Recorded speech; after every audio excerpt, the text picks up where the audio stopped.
and welcome to The Traveling Introvert. Today I'm going to talk about a topic that I had forgotten about and someone reminded me recently, and that is Sri Lanka. I took a trip there, I think now it must have been 2 years ago, and one of the things that stood out a lot was the airport in Sri Lanka. I have been to many different airports in the world. Obviously, there is like Hong Kong Airport, that is famous. Singapore Airport, that is famous. There is Mexico City Airport, which a lot of people really hate to transfer through. There's Heathrow Airport, which also is not great for transferring through. There is Johannesburg Airport. There's so many airports. Sri Lanka Airport was interesting on many counts. First thing, when we flew in, you fill out your immigration form and you go through.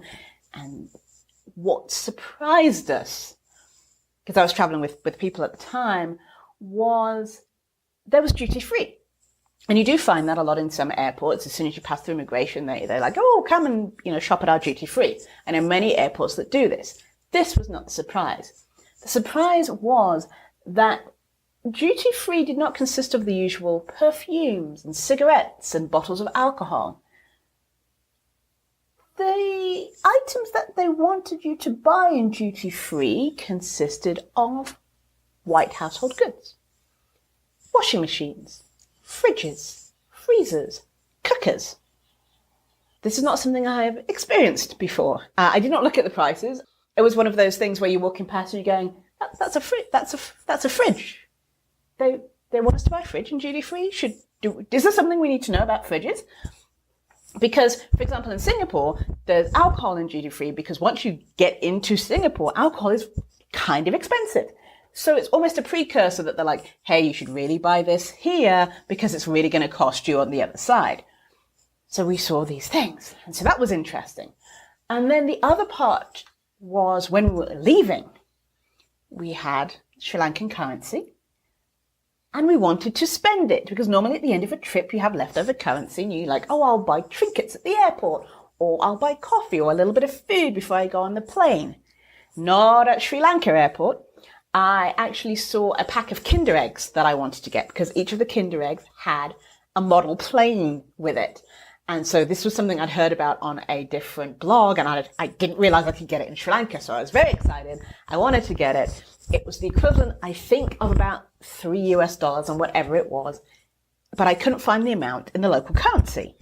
And so I went up and I was like, hi, I'd really like to buy this, but I don't see how much it is in this currency. Can you let me know? And they're like, oh, you can only buy it in US dollars.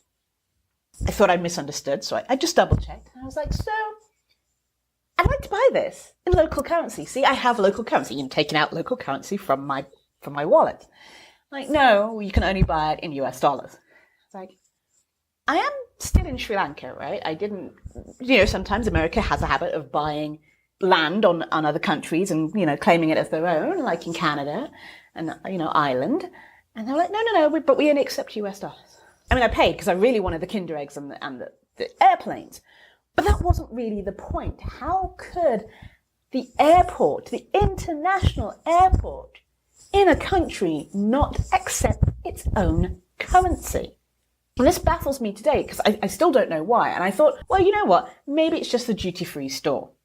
No. I went to other stores to buy trinkets. It's still trying to get rid of this currency.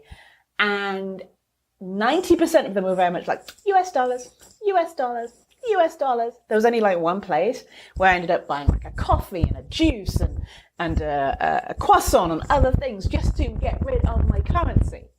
If anyone knows the reason why at Sri Lanka International Airport you cannot get rid of your local currency and you can only pay for things in US dollars, I would really like to know. And this is a warning for you if you do go to Sri Lanka, and I actually know someone who's bobbing off their way now, and I forgot to tell them that you can't get rid of your loose money on your way out of the airport. But you can go and buy a cooker, a fridge, a washing machine at the airport duty free. Does anyone have any unusual airport stories that they would like to share? If so, please mention in the comments. I would love to read them, or feel free to email me at janice@thecareerintrovert.com. Thanks for listening and see you next time.